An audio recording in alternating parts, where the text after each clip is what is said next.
ആദ്യമാണ് ഞങ്ങള് സേലത്ത് പോയിട്ടുണ്ടാവും. ഇത് സേലമാണെന്ന് ഇപ്പൊ നിങ്ങൾ വിചാരിച്ചിട്ടുണ്ടാവും അല്ലേ? പക്ഷെ ഇത് സേലമാണോ? ആദ്യം സേലമല്ല, ഇത് ഞങ്ങളുടെ വീടാണ്. നിങ്ങൾ വിചാരിച്ചിട്ടുണ്ടാവും ഞങ്ങൾ സേലത്ത് പോയ ആൾക്കാരുണ്ട്, എന്നിട്ട് എന്തായിരിക്കും ഞങ്ങൾ ഇങ്ങോട്ട് വന്നതെന്ന്. കാര്യം പറയാം. അതെന്താണെന്ന് വെച്ചാൽ അപ്പം ഞങ്ങൾ ട്രെയിൻ, ഞാൻ വീഡിയോ ഷൂട്ട് ചെയ്തപ്പോൾ ട്രെയിൻ നിൽക്കണമായിരുന്നില്ലേ, ട്രെയിൻ അനങ്ങണ്ടായിരുന്നില്ല അവിടെ.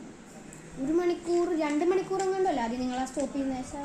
തൃശ്ശൂരായിരുന്നു ഇവർ, തൃശ്ശൂരിൽ ഇറങ്ങുന്ന വെച്ചാൽ 1 മണിക്കൂർ എങ്ങാണ്ട് ആ സ്റ്റോപ്പിൽ നിന്ന് ട്രെയിൻ അനക്കമേ ഉണ്ടായിരുന്നില്ല. അതായത് കുറേ നേരം കഴിഞ്ഞപ്പോൾ ട്രെയിൻ അനങ്ങി. പക്ഷേ ഈ തൃശ്ശൂർ ഓരോ സ്റ്റോപ്പ് എത്തുമ്പോൾ ഇത് ഓരോ മണിക്കൂർ നിന്നുകൊണ്ടിരുന്നു.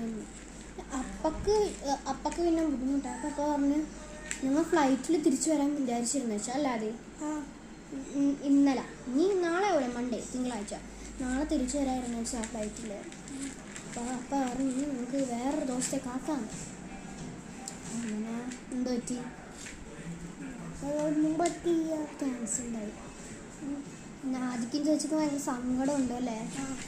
കാരണം ഞങ്ങൾ ഉടുപ്പൊക്കെ എടുത്തു വെച്ചാൽ അത് നിസ്സാര പണിയൊന്നും അല്ല ഈ തേക്കണത് അല്ലേ? ഇനി ഇവര് ഈ സ്ഥലത്തിന് വേണ്ടി തൃശ്ശൂരിന്ന് ട്രെയിൻ കയറാൻ വേണ്ടി എത്ര മണിക്കൂർ സ്റ്റേഷനിൽ നിന്നല്ലേ? ഞങ്ങൾ ട്രെയിനിൽ കുറേ നേരം നിന്ന് ഇവർ കുറേ നേരം റെയിൽവേ സ്റ്റേഷനിൽ പോസ്റ്റ് അടിച്ചു വരുന്നു അല്ലേ?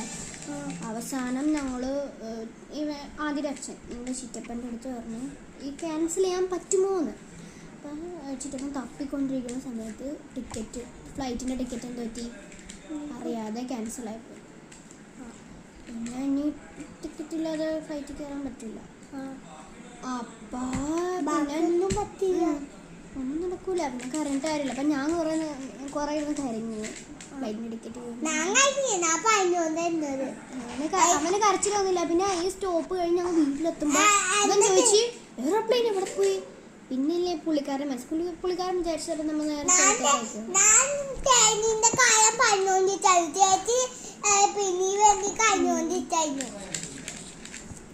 അത് ശരിയാ ഗൈസ്.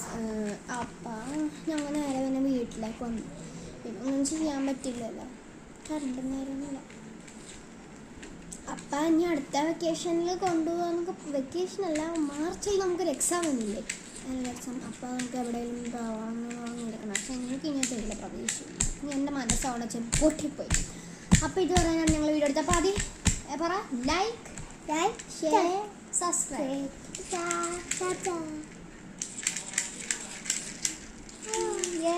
അതിന് പുതിയ ഫാനാണിത്.